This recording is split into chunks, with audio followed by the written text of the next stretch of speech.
अस्सलाम वालेकुम स्टूडेंट्स, क्या हाल है। उम्मीद करता हूँ कि आप बिल्कुल खैरियत से होंगे। तो चलें आज की इस वीडियो में हम स्टार्ट करने जा रहे हैं एक्सरसाइज 2.3 को, जिसमें हम इस वीडियो में क्वेश्चन नंबर 1 को सॉल्व करेंगे। चलें स्टार्ट करते हैं। तो जी स्टूडेंट्स, क्वेश्चन 1 कुछ इस तरह से है कि आपने फाइंड करना है without solving find the sum and the product of the roots of the given quadratic equation. हमने क्या करना है, हमें एक क्वाड्रेटिक इक्वेशन गिवन है, ठीक है। हमने उसके रूट्स का सम और प्रोडक्ट फाइंड करना है विदाउट सॉल्विंग, यानी कि आपने पहले ये नहीं करना कि आपने इसके रूट्स निकालने हैं, नहीं, ठीक है। आपने डायरेक्ट इसका एक फार्मूला है, उसको अप्लाई करते हुए हम इसके रूट्स का सम और प्रोडक्ट निकालेंगे। अब वो फार्मूला क्या है? सबसे पहले आपने जो भी आपको क्वाड्रेटिक इक्वेशन गिवन है, आपने इसकी फाइंड करने हैं। इसको कंपेयर करने के बाद इसमें से आपने उसके ए, बी और सी यानी कि कोफिशिएंट्स को फाइंड करना है, ठीक है। तो हम सबसे पहले इसे कंपेयर करेंगे, कंपेयरिंग इट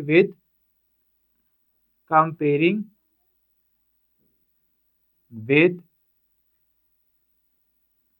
किसके साथ? याद है, जनरल क्वाड्रेटिक इक्वेशन के साथ हम इसको कंपेयर करेंगे। वो है हमारे पास a x square plus b x plus c is equal to 0, ठीक है। हमने इसको इसके साथ कंपेयर करना है, तो यहां से हमारे पास ये आ जाएगा, ए हमारे पास है 1 के इक्वल, इसकी आपकी काफी ज्यादा आप तो प्रैक्टिस हो चुकी है, ठीक है। और बी हमारे पास किसके इक्वल आएगा? बी हमारे पास आ जाएगा -5 के। और इसी तरह सी जो कांस्टेंट नंबर आपके पास है उसकी वैल्यू 3 आ जाएगी। ओके, इसके बाद आपने क्या करना है, अब आपने एक फार्मूला अप्लाई करना है सम ऑफ द रूट्स का। अब वो फार्मूला क्या है? उसमें आपने S for sum of the roots लिखे, यहाँ पे sum of the roots, sum of the roots, जिसको हम एस से करेंगे रिप्रेजेंट, कैपिटल एस, ठीक है। अब ये इसका एक फार्मूला है। अब वो फार्मूला हमारे पास क्या है? वो है -b/a, -b/a। अब आपको याद है b हमारे पास क्या है? b हमारे पास कोफिशिएंट है x टर्म का, और a हमारे पास क्या है? a यहाँ पे कोफिशिएंट है x के टर्म का। तो जस्ट आपने यहाँ पे इनकी ये जो हमने वैल्यू निकाल चुके हैं वहां पुट कर देनी है। तो ये हमारे पास सम आ जाएगा, sum is equal to minus B की वैल्यू हमारे पास क्या है? -5, तो यहाँ पे पुट करेंगे ओवर ए हमारे पास यहाँ पे 1 के इक्वल है, तो 1 की यहाँ वैल्यू पुट कर देंगे। So S is equal to, यानी कि sum of the roots is equal to +5/1 क्या होता है?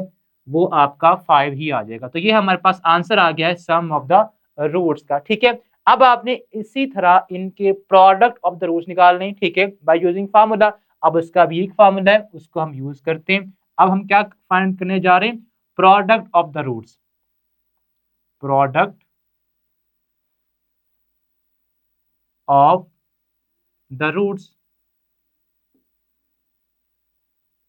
अब उसका क्या फार्मूला है? उसका हमारे पास फार्मूला है, जस्ट आप जब प्रोडक्ट फाइंड करेंगे तो आपने उसको P के साथ डिनोट करना है, P फॉर प्रोडक्ट, ठीक है। अब उसका फार्मूला क्या है?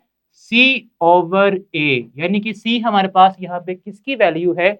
C यहाँ पे कोफिशिएंट है या जस्ट कांस्टेंट है इस क्वाड्रेटिक इक्वेशन का, और A हमारे पास अगेन जो हमने यहाँ पे यूज किया है कोफिशिएंट ऑफ x स्क्वायर। तो जस्ट हमने यहाँ पे इनकी जो वैल्यूज है वो पुट कर देनी है। सी किसके इक्वल है? यहाँ पे सी कांस्टेंट 3 के इक्वल है, तो हम यहाँ पे 3 पुट कर देंगे। और ए हमारे पास यहाँ पे 1 के इक्वल है, तो हम यहाँ पे जस्ट 1 की वैल्यू जो है, ए की जो वैल्यू वो पुट कर देंगे। सो ये हमारे पास P for product of the roots क्या आ गया है?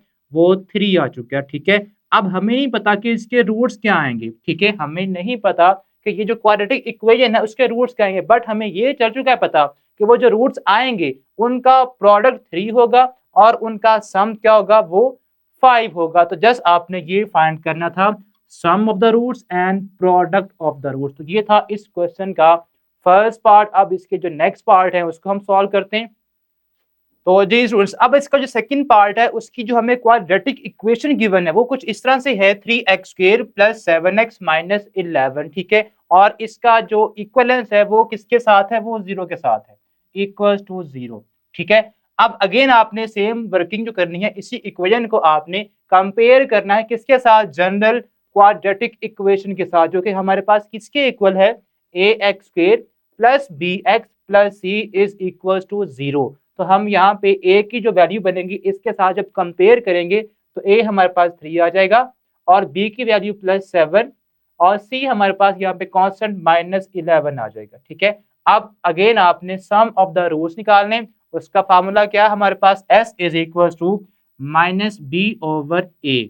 अब हमारे पास यहाँ से b की वैल्यू क्या है 7 और a हमारे पास यहाँ पे 3 है, तो जस्ट हमने इनकी जो वैल्यूज है पुट कर देनी है -7/3। ये हमारे पास आंसर आ गया है सम ऑफ द रूट्स का। और इसी तरह हमने क्या निकालना है, प्रोडक्ट ऑफ द रूट्स, वो हमारे पास किसके इक्वल होता है, p for product of the roots, उसका फार्मूला क्या है c/a। अब c यहाँ पे है -11 और a हमारे पास है 3, सो -11/3 हमारे पास क्या आ चुका है, प्रोडक्ट ऑफ द रूट्स, और सम हमारे पास क्या आया था विच इज इक्वल टू -7/3।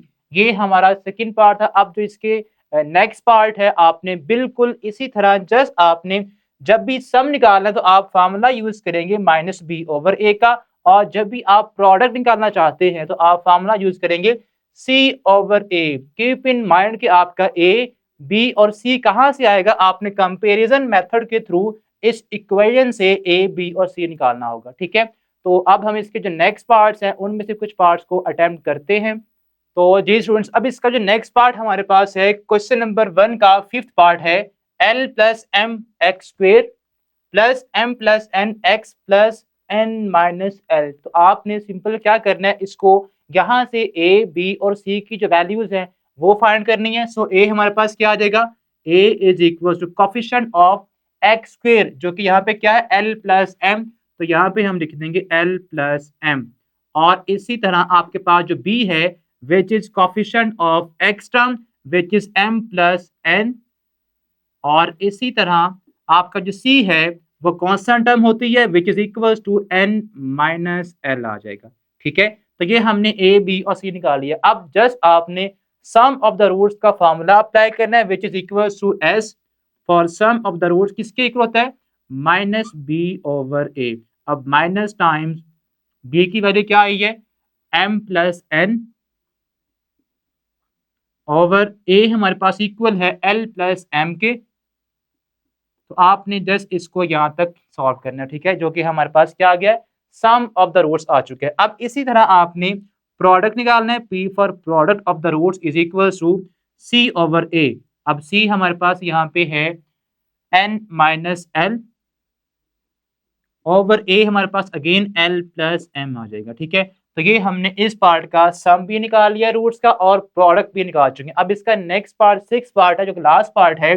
तो जी स्टूडेंट्स, अब इसका जो लास्ट पार्ट रह गया हम उसको सॉल्व करते हैं। उसमें आपने क्या करना है, आपने again sum of the roots and product of the roots को फाइंड करना है। तो आपके पास a, b और c की जो गिवन वैल्यूज हैं, ठीक है, जो कि आपने इस इक्वेशन से निकाली है after comparing with general quadratic equation के साथ। ठीक है, तो यहां से आपने फार्मूला अप्लाई करना है, सम ऑफ द रूट्स क्या होता है -b/a। ये तो आपको अब तक याद भी हो गया होगा ना, आसान सा तो है। ठीक है, अब b हमारे पास क्या है, माइनस ब्रैकेट में कर देंगे, यहाँ पे b हमारे पास है 5m माइनस 5m। ठीक है, और a हमारे पास है 7 के इक्वल, तो ये बन जाएगा 5m ओवर 7। ये हमारे पास वैल्यू आ गई है सम ऑफ द रूट्स की। ठीक है, अब आपने निकालना है प्रोडक्ट ऑफ द रूट्स को, तो वो हमारे पास क्या आएगा, उसका भी फार्मूला अप्लाई कर दे which is equal to c/a। ठीक है, तो c हमारे पास क्या है, c की वैल्यू 9n है, तो हम यहाँ पे 9n पुट कर देंगे और a आपके पास 7 है,